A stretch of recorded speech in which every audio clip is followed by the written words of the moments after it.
We've got the Acclaim demo coming up, and like I said, that's not one of the main candidates for everybody, but it would be good if you could take a look at that, because the more points we have for comparison, I think the wiser choice we can make.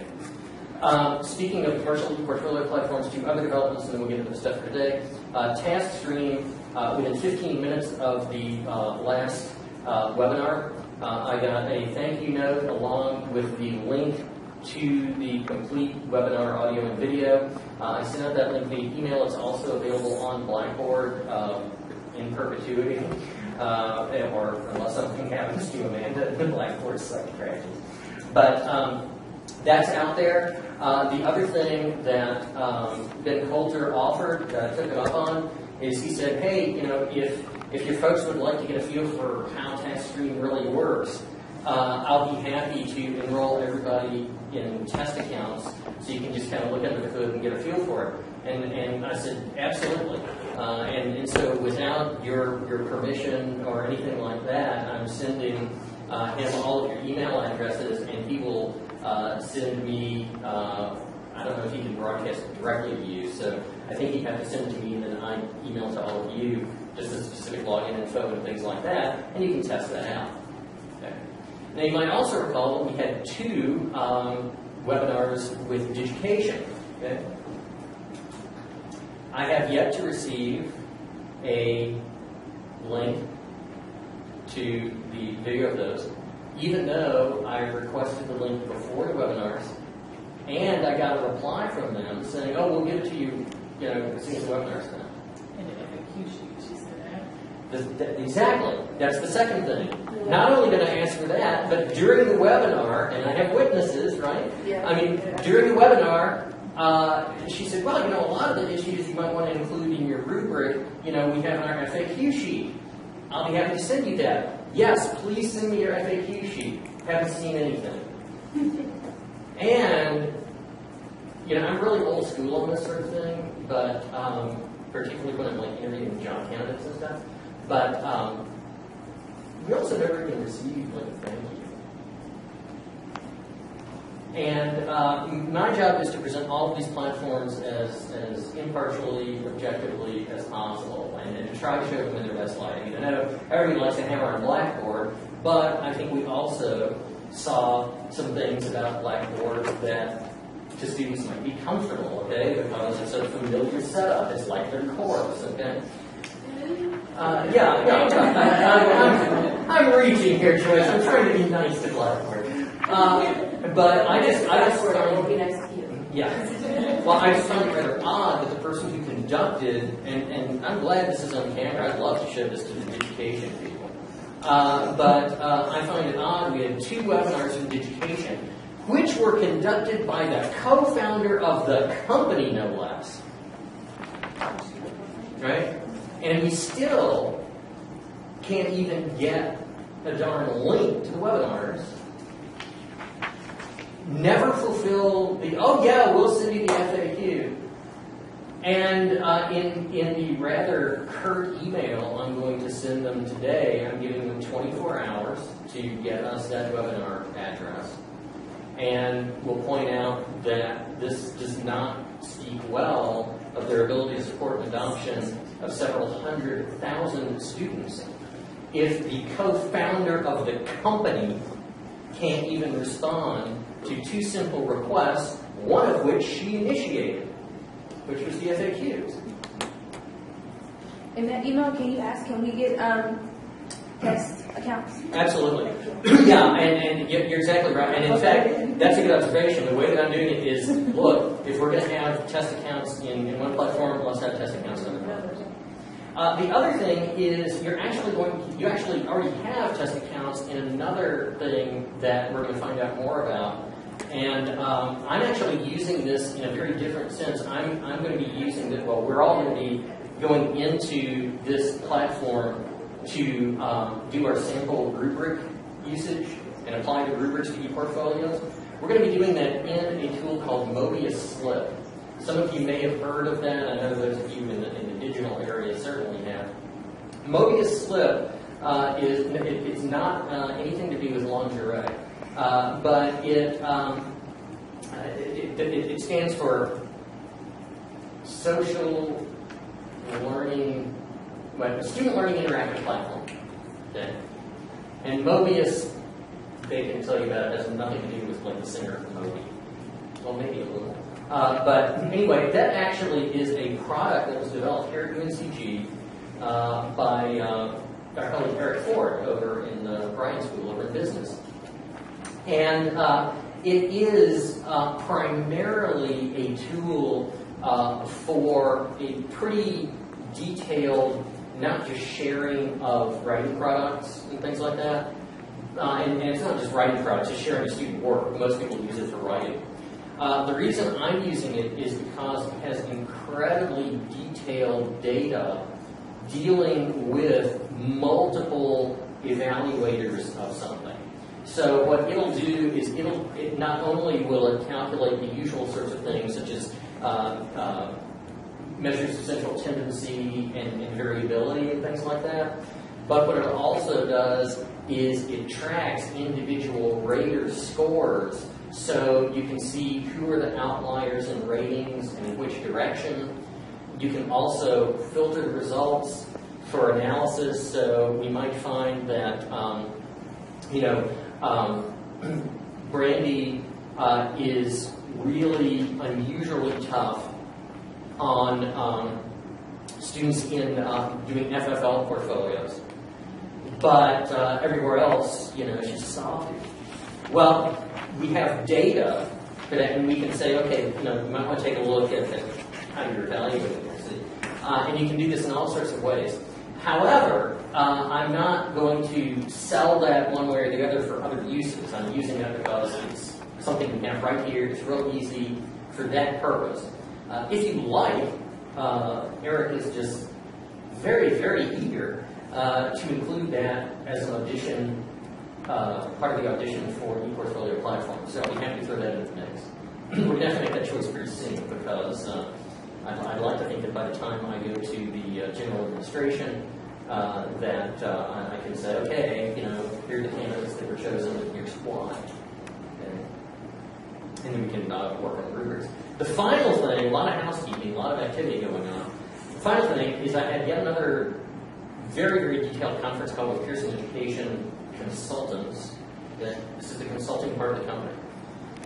And they actually sent me a multi-page written proposal and timeline of all this. Their basic thing is they're interested in partnering with us to drill down into the alignment between your specific course content and the rubrics so that we can get from them data on things such as the scaffolding of the learning outcomes, relationship between learning outcomes of courses and the rubrics, and this information can be useful, can be developed regardless of which ePortfolio platform you're testing. Now, there is no such thing as a free lunch. They do want to charge for this. It's a fairly reasonable charge, and right now in the process of talking to the general administration about budget fungibility and things like that. But there is a potential for that collaboration to happen. They really want it to happen because, what's in it for them is they want to show what they can do in a consulting fashion, and maybe we or AT can become a client as a consultant in the long term. So, fair enough. They're very straightforward and above board in that. So, long term. Yeah.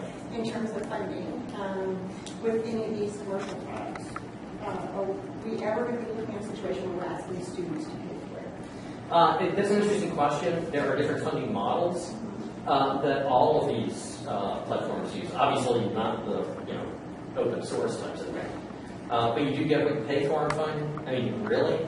Because except maybe it's Blackboard, but they can do it a few ways. A lot of that's an institutional decision because one way to do it, it's actually cheaper for the institution to do what they call an institutional contract. And basically what they say is you pay an upfront flat fee and we'll give you licenses for up to X number of users. Okay? Now the question here is, how does the university recoup that investment? And some universities do decide to, add this as yet another fee, onto technology fees, athletic fees, recreation center fees, and things like that. Another model is that students would, or some institutions just work that into the institutional budget, and they say, well, this is kind of basically you can consider this part of your tuition. I have a feeling that's probably the direction that UNC Charlotte is going. Sounds like it, because they're talking e-portfolios for everything. Another model is on an individual user basis. Again, there's an economy of scale there. The high end is basically the single user account sort of thing. And that can be as high as, the figures here, by the way, are fairly consistent with all the players here. But the highest I've heard on that, TaskStreams is $42 a year for access. However, again, that's a baseline. That's assuming like one user. As soon as you get to the level of like 100 or 200 users in a university, it drops substantially. I mean, with TaskStream and with education, same sort of thing, once you get to like 200 users, that price is like half. And if you're talking about basically institution-wide adoption, roughly you're talking about something in the range of like $10 per student. Again, different institutions have different models for doing this. But so far, from what I've heard, it's from anywhere between around $10 up to potentially 4 times that. I'm just leery of choosing a commercial product when we aren't going to have support on the other end in terms of financially. And I don't want to have students. This will be, and this will be front and center of my report. And by the way, all for the private. Oh, the other thing is I had a very, very long and detailed and extremely informative conversation with our counterparts at Chapel Hill doing this study. And I think all four, I think the other 2 project leaders will concur with, we were mentioning the same sorts of concerns, okay? And I think this is critically important, not just to report to GA, but with the Board of Governors saying, look, you're talking all about access to higher ed, right? And here you're doing something that there's like no pedagogical justification for, okay? There's no data indicating a need, and you're saying, okay, let's impose yet another cost on students because they, legislature's not going to fund higher ed. They made that perfectly clear. So yeah, I mean, this is critically important. Now, in choosing the platforms themselves, though,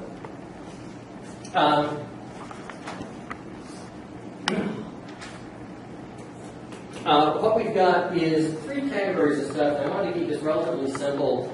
We don't want to generate something like Loyola. I think, with Loyola, they probably kind of, started like from this like chart of a catechism type thing or something, right? Because it got really detailed in that. But basically, 3 categories of concerns: instructor, student, and other. And we've already brought up this, and that could be, for the student, the instructor, both institution, what have you. And so there's that. From an instructor, what would you like to have? I mean, it can be something of a wish list. There were parts of our conversation at A&T were like that. But in terms of features in e-portfolio platform, we need to have. I'm really concerned about freezing content so I can see this measure of their work during this defined period to make sure that I can see their progress across time. Yeah. Problem is I've seen too many demos and too many webinars about that. In education, I know that in the education webinar, they specifically address that and said that they They do that. I'm pretty sure test. I'm pretty sure TaskStream does too. But when we come to Google Sites or WordPress, I don't know. Yeah. One of the strengths of Google Sites is this dynamics is you go in and change very quickly. I'm using it for my wedding website actually. Oh, really? Yeah. So Give us a different perspective on it for that. and it's great because you can go and change things very quickly. But yeah, as far as I know, there's no reason or anything that you can go and change anything they want to. I know it's with Google Docs, I have not tried this with Google Sites, but you can make a copy. Yeah, you can make a copy of a Google Doc. I don't know, I've never tried to do that. But if you could, that would be the only way. Yeah, Google Docs does copies and you can look at the revision history. And just so you know, on the final rubric, I'm going to make the evaluation fairly simple. It's just going to be a 3-point evaluation system. Imagine if it was level 1, 2, and 3. 1 doesn't meet expectations, and that is the platform really doesn't do what you would need it to do. So in this instance, with Brenda's point, if you just can't freeze content effectively. Sorry, the whole point of this project is that we're looking for one ranking level all in one platform that's going to work for everybody, right? Well, I think that was an assumption behind this, and every one of the PIs on these projects immediately. So I know Wilmington says that just is not going to happen.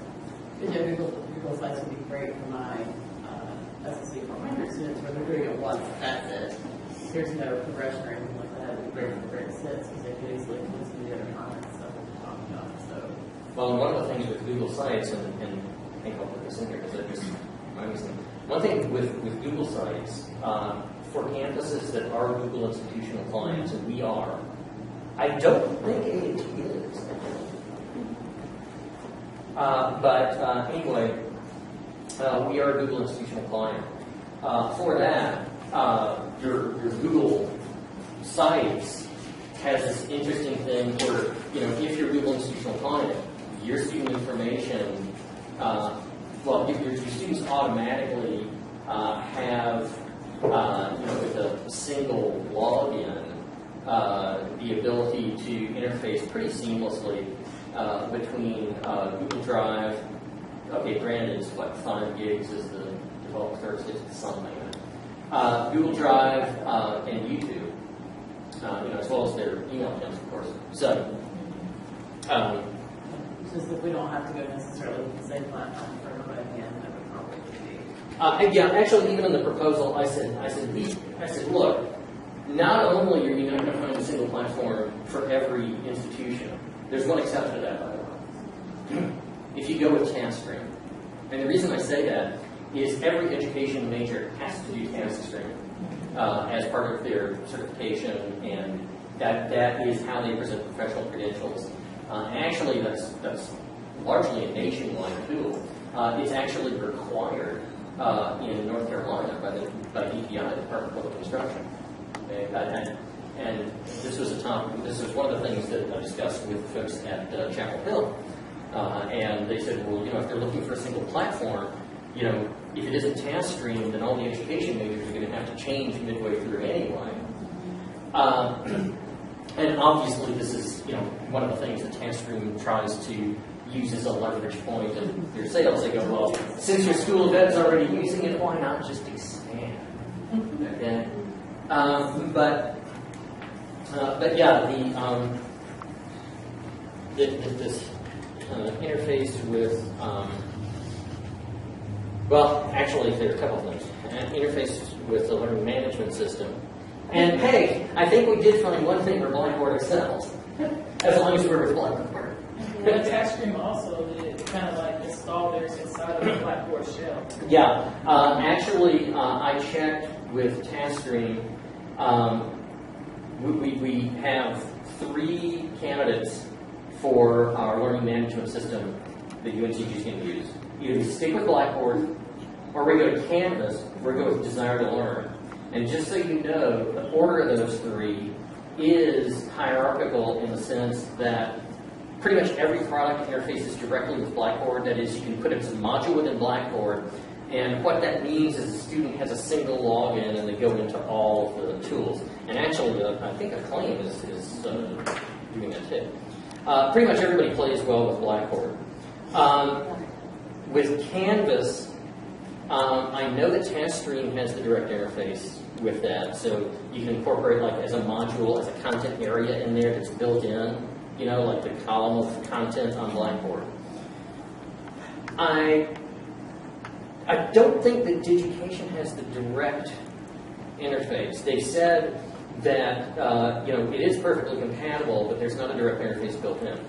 Desire to Learn, almost nobody interfaces with. TaskStream, however, has that under development.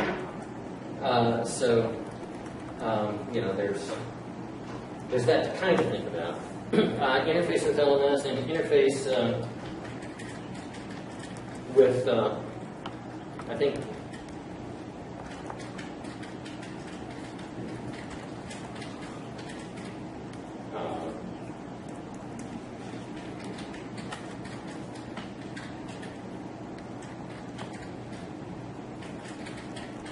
and the reason I'm putting that is if you do have a good interface with YouTube, and you know, this is just to be fair to people's audience there, but with YouTube, one of the things to bear in mind is that YouTube hasn't for a while been just a video storage and sharing tool.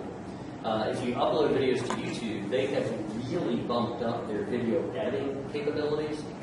And while you know it's still not a a Camtasia or you know a professional quality video editor, it certainly does everything that heaven help us Windows Movie Maker does. Yeah. In fact, it does a few more things because of the embedded Linux. Would the university be okay with us using YouTube? Ah! That's a good question. Yeah, that's what I was going to say. Like, what is it that we are? And that's what Yeah. Yeah, that's good. I mean, My concern, even if we're YouTube within the university. I mean, although the university uses it for PR stuff, We have like our own but like account that we can use on YouTube. Right. yeah, but we can use it for students, but like students for what I understand, we can't use it. Yeah, you're right. See, this is a really interesting point because minimally, and we got into this a little bit with the Blackboard discussion, but one of the things minimally what YouTube requires, since it is by its nature public and out there for everybody, okay, minimally what would have to happen is students would need to make their video content unlisted. Okay? For other video content, they might actually have to make it private. Now, if they make it private, then it raises issues about this next thing.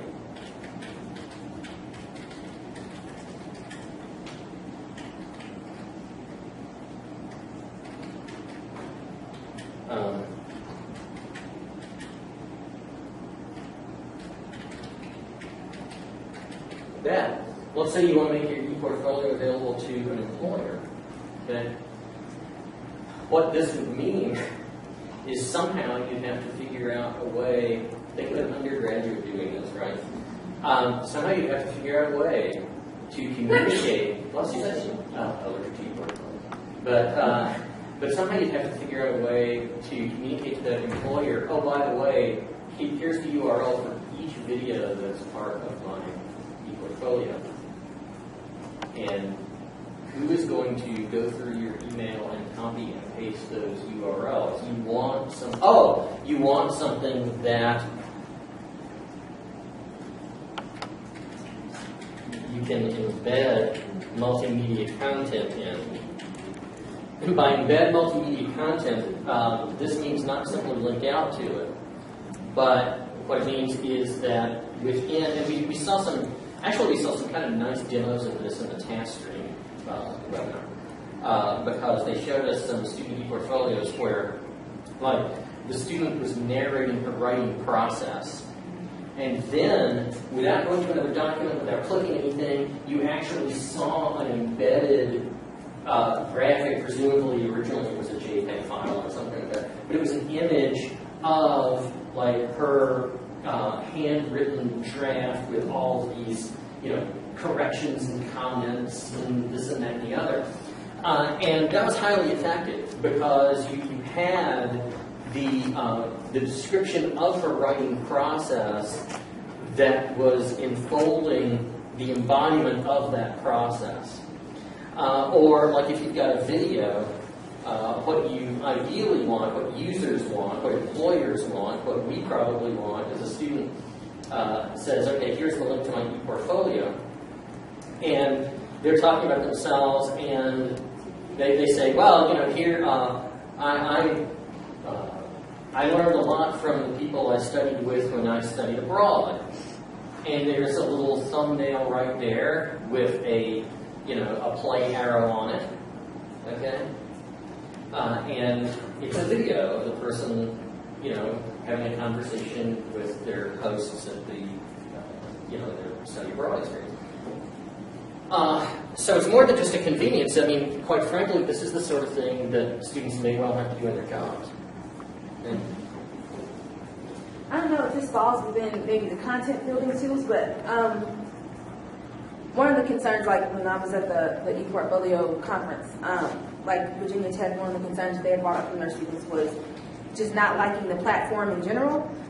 So what they do, they have, Sakai is their overall platform for the entire university, but if a student does not like that platform, they don't feel like they can use it in the correct way, they just don't like, they don't like it, they don't like the interface, they can opt out to use other platforms like Wix, Weebly, WordPress. They give them that option. Now, 85, 90% of their students use Sakai, but there are a small percentage of students that decide not to and use another platform. Is that... That's almost a systemic thing that we need to consider. That's a really interesting point. Because I just have a feeling, see, the commercial e-portfolio vendors are hoping for exactly what Joyce mentioned, right? They're hoping that these reports are going to come through and they're going to say, everybody, let's go with Digication, and Digication gets, or TaskStream, or whoever gets, an adoption of 500,000 students a year. That's a fantasy. We can't even get our own university. We can't even get the college, to agree on a single. So we can't even get the college to agree on what the definition of a department head is. Right? Some have chairs, some have department heads, some have fixed terms, some don't. We're never going to get to the point where we can use it in an interdisciplinary way unless we're all on the same page. I just can't see having an FFLU establish, a particular thing that they're doing, and then when they get to CS 2.5, now they got to switch to a claim. That's just not going to work. And to be perfectly honest, they are not. We struggle so hard, all of us, in trying to, at the end of 4 years, helping them understand how to connect everything that they've done over these 4 years into this broad degree that they have put together. I think if there's a number of different platforms, there are going to be a number of students who simply say, I don't know what I was doing. I don't know what all these different, I know I had to do things, but I don't know what it all meant. And that's unfortunate, but we know that happens. In comm, we know that our students don't know why they took certain classes. They're not going to tie together that they have done this project in all of these different disciplines when they're going to different interfaces. That's an interesting point.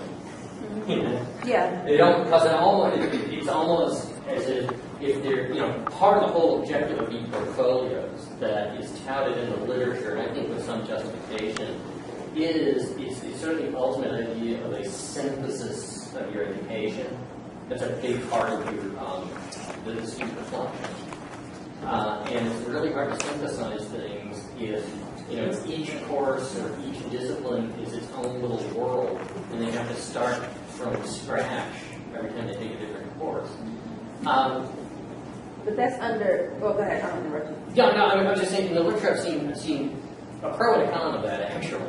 The pro is it said, don't worry about multiple platforms and everything because after all, folks, aren't we supposed to be teaching 21st century skills? Isn't part of digital literacy the idea that you learn transferable skills from one platform to another? I mean, what are these students going to do? They go to an employer and say, oh, you use WordPress. Well, I use Wix. I can't work for you. You know? They're going to have to. Well, that's what they say. Easing and, there's. Yeah. So, I mean, part of it is, and I ran across at least one article or study on this that said, we're not too worried about these sorts of shifts. The other thing, though, that I really worry about is something from a fairness and equity standpoint.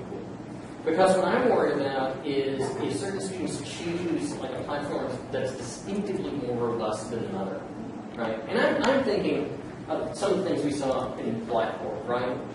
You could have two students who have like exactly the same academic experiences, exactly the same capacity to reflect on them. And what I'm worried about is the quality of the student's educational experience shouldn't be related to the platform that they use to present it,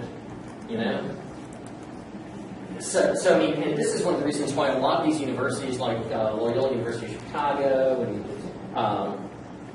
App State, is in the process of doing this. App State cast their lot already. They know what they want to use.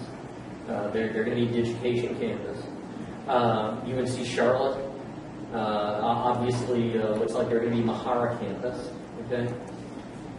And part of the reason for that is I said, we don't want student e-portfolios to look the same, but we do want to make sure that everybody has access to basically equivalent kinds of tools. And if a student wants to opt out, maybe they could, but, But we're talking about it being used interdisciplinary under the assumption that people are going to actually adopt it for their class.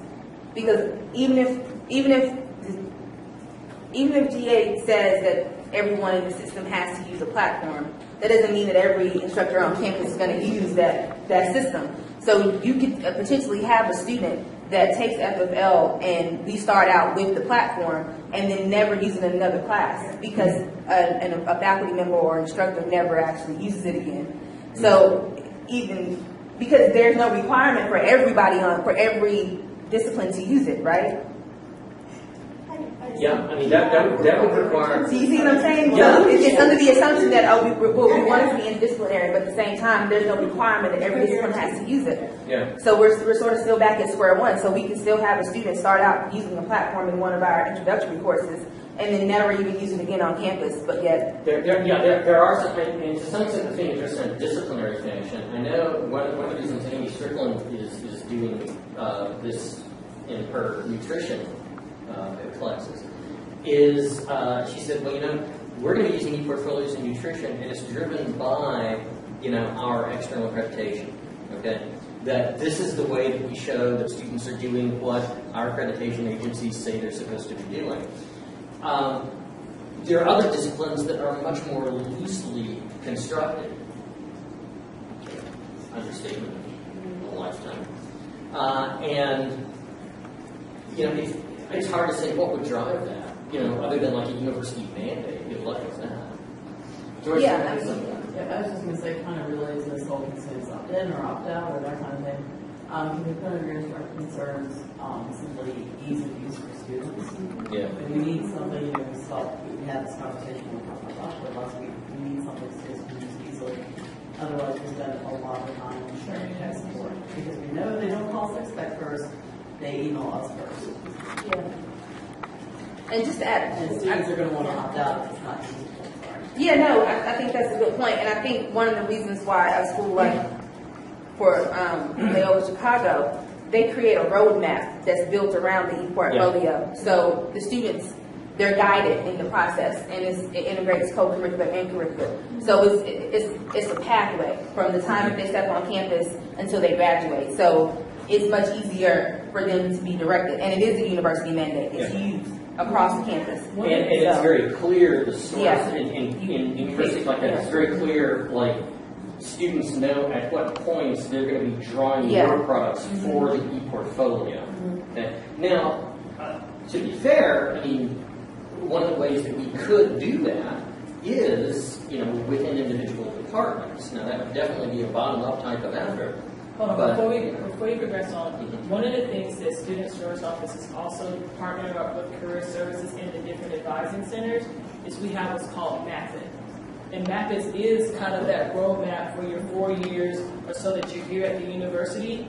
For each discipline, it has, in the first semester, these are some of the things that you want to start looking into. Take some courses that are introductory to your major, and a lot of those introductory courses are those entry points for the university, like CST 105 and different courses like that. So that could be something to look into. Maybe it's just as much as adding on, 2 little paragraphs or something about how you can integrate the e-portfolio fashion into the roadmaps that are already established. The map is But see, this is really interesting because what this indicates too is that if there's going to be, at least at UNCG, and I think A&T is a very similar approach. I mean, one of the nice things about our collaboration is I think there's some real similarities with institutional cultures between our 2 universities. One of the things that this points to is, and I hate to bring up the sort of elephant always in the room when you talk about curriculum. This almost seems to implicate something needing to be done, particularly in the area of general education. That, I mean, obviously we need a logic to our genetic program, but the whole idea is the pathway through that is facilitated by the e-portfolio and vice versa, right? Yeah. I think one of the difficulties of the e-portfolio right now is our genetic program is simply just a random list. I think one of the things that I would like to see is, and I hate to sound terribly capitalist about this, but Jessica and I were just talking about, we need video. Video is one of our starter concerns. If I would like to choose a platform, and particularly if we decide that we do want to go towards accepting one platform as an institution, and I don't know if that's a discussion we're having or not, but if we were, I'd like to choose a platform that is willing to work with us for our individual needs. So as a gen ed class, if you're going to be our customer, then what are you going to do for us as we need to make concessions, or not necessarily concessions, but changes? Can you give us video if we need it? Can you give us, whatever it is? Can you modify the program to give us what we need? Well, that's interesting. That's interesting because it seems like not the least interesting thing about working with Castream is Ben can kind of he tends to anticipate questions that I ask him because for years he was a faculty member at Western Carolina, right? And so in his email to me, I didn't send this to everybody because it's like, you got enough junk from me. But he actually said, when we set up the test accounts, here's the number of our help desk. And I just want every one of the instructors to contact their help desk. And he says, I want you to get a sense for the level of support that we give, right? And he said, call even if you don't need anything specific. And one of the things that they're kind of showing off here on, and so far they're the only player in the game that does this. They have 24/7 live human support. I mean, it's pretty darn close to the Mayday button on your Kindle Fire. So where are those people located? I don't feel like, are they located out? They're mechanical Turks. Outsourced? Are they outsourced? Language barriers? To be honest with you, I thought, decorum kind of prevented me from asking that because it would really sound. I said outsourced. I know, it would sound so xenophobic, but hey, he gave the information, and honestly, I think with any of these things, try it. And frankly, if you're using WordPress, try getting help from WordPress. See what happens. I don't know. I mean, I've never done it, but.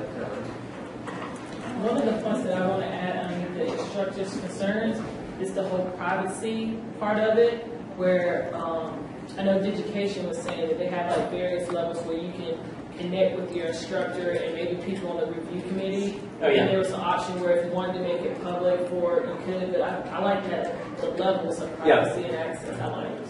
Yeah, both Education and TaskStream have a number of options there. One of the kind of cool things that I've done, I'm pretty sure Education is the same thing with TaskStream, is they have all these different levels of access that can be controlled by the student or the instructor. So for example, if you want to share an e-portfolio with an instructor assessor outside of the course, you can make it available to that person. Okay? And that's particularly important for, and we're not really doing this for this project, but it's something that we have to maybe weigh in on. E-portfolios are not just potentially usable for evaluating student work, but e-portfolios are widely used for program evaluation, for accreditation purposes. In fact, the Western Association of Schools and Colleges, the West Coast version of SACS, they actually evaluate programs using e-portfolios because it's just an easy way for them to have everything in one place rather than searching for it. Okay? So, why don't we say adjustable by instructor and student. And from an assessment standpoint,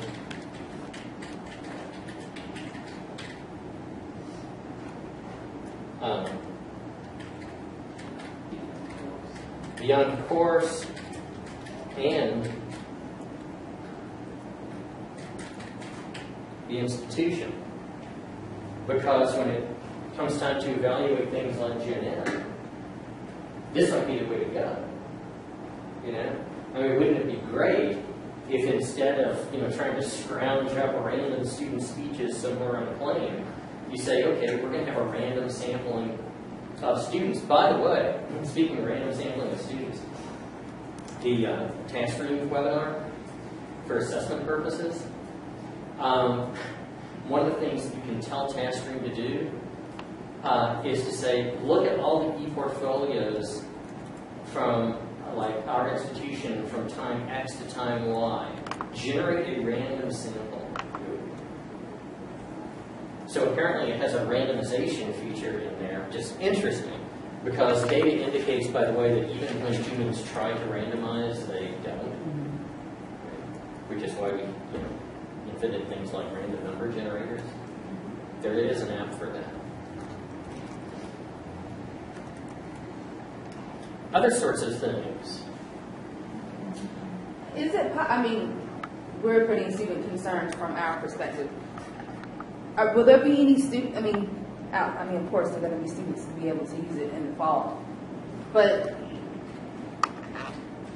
I'm hesitant to say that would be the only student concern without talking to students about if you wanted to use the e-portfolio. I don't know. For those of you who are using some type of portfolio, I feel like we need to ask them and not. Oh, don't worry. We've got a lot. The problem here at this university is it's really hard for me to find students who can give input on this before they try using e-portfolios because I just don't, if you know of pockets of places where students already have officially fully used e-portfolios, obviously BLS is one. Education. Education. I want to get sampling beyond specific on their own platforms. Just making stuff. Yeah. Making systems on their own. Yeah, what I can do is I can pump out a little SurveyMonkey survey and have students. Well, I've got both. The reason I say SurveyMonkey is because with Qualtrics here, everything is processed centrally. You tell somebody what the questions are, they create them, then you have to look at the questions and edit them. Good, I'll do that. Qualtrics and SSA 300 research methods and names. Oh yeah, we use Qualtrics. Good. I use Qualtrics. All right. That's the only way we can go. Good. It's secure, so Yeah. Similar to Randy's thought process, is there any training for students? Mm-hmm. So, I'm just imagining, especially if we're teaching a writing intensive class, you're responsible for teaching writing and speaking in addition to your content. Now you're responsible for also teaching how to create a video. Yeah. And so I don't know, I don't know if I don't know how we would do that, but are there tutorials and things for students? Yeah. I don't know. I asked Particularly not just helping tutorials, but just sort of like, intro to What is this? whatever. I asked, when I was at the conference again, every session that I went to, I asked, how did they handle this? And most of the universities or the community colleges said they didn't really need to offer any training on how to use the system because most of the systems were very intuitive and students sort of figured them out. What they did was, I guess, in their class, they would do one session about how we're going to use the system, and then from there, the students could use the tech support, the 24/7 support, because a lot of the concern from instructors was, I don't have the time to teach students how to use the system, so whatever system we choose, it needs to be, fairly easy for students to use. And so one campus, what they did, no, not one campus, Virginia Tech, they use their peer mentors as trainers. So they have their peer mentors. So when students have questions about how to use the system, they don't have to go to the instructors. They go to the peer mentors, and the peer mentors sort of walk them through. So it's peer to peer, as opposed to instructors having to take the time during their office hours or during class to go over this system over and over again. So, because I was concerned about that. We wouldn't have the time to do that in class. And so that's the feedback that I got from most of the campuses that are using some kind of e-portfolio system. The other thing too may be that, oddly enough, that may be the biggest challenge if you're implementing e-portfolios like midway through a student's educational career. I think if they start at peer mentoring and learning early on, right, their first semester, then, after a year or so, they become, whether officially or just de facto, peer mentors for others, in learning that. Yeah, they were also paid too. So like some of the peer mentors, they have access to them online through GChat to ask questions. So if they're working on an assignment at night, they can go to the help desk in the library to go talk to the student, or they can get them through GChat because they have them on call at all times or whatever stuff. But part of that too was it's also part of the university. It's the culture. Right. So it wasn't difficult to do that. And I will say I'm trying this in my junior and senior lower class in the communication studies, and the initial, I'm letting them pick their platform the whole 9 yards, so it's not a specified platform to go for it. Of the 25 students, 2 of them have done anything like this before, and the rest of them are pretty panicked. And so I'm sending them off through these office, but again, they can't handle, thousands of students coming through the digital apps. So I don't know. But. Yeah. It does raise implications for our own, and I'm not really sure. Maybe that's a separate issue here of.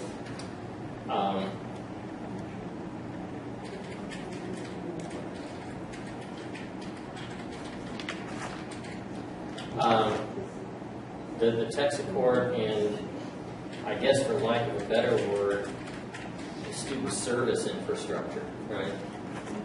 The Digital X Studio is really small, okay?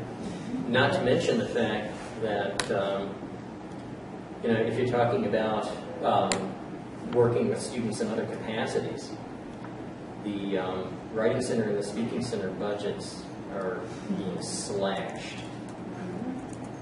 So, potentially we're creating something that's going to create more demand at the very moment when we are less able to offer the services needed to enable students to fulfill this requirement.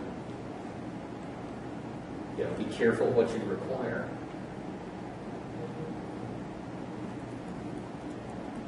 Okay, other things? Don't hesitate to, as soon as I start drafting this and see if I can pull some student input. Now's a pretty good time as we're, closing in on the end of the semester, so we could get some good student feedback. I'll dig into my Qualtrics. One of the things that I would look into is, instead of putting the weight of this project or the implementation of the long-run project just on the peers through the Digital Ag Studios, there's other peer mentoring or peer type of groups that are on campus that have an academic focus also, that may be able to help fill into some of that, like PALs. They're already in FFL classes and interacts with them, not to put it like, Randy, this is what they're going to do, but that's a possibility. My peer exploratory coaches, it can't be too much of their focus, but there's other peer groups on campus that have an academic focus that may be able to help out too. So, I mean, not the least benefit of initiatives like this is if e-portfolios become something that institutionally becomes of interest. And there is some indication that that might be the case independently of this project. I mean, there is this group dealing with strategic plan implementation. The name of the group is like implementation item 3.4 or something like that. And I kind of was stuck in that group as a result of being involved in this, and I said, really nice. What does that even mean? Well, as it turns out, this is a group of faculty and administrators from throughout campus that are talking about the more widespread implementation of capstone experiences, I'm saying. And I say experiences because that leaves room for, whether it's a course or a formal internship or what have you, right?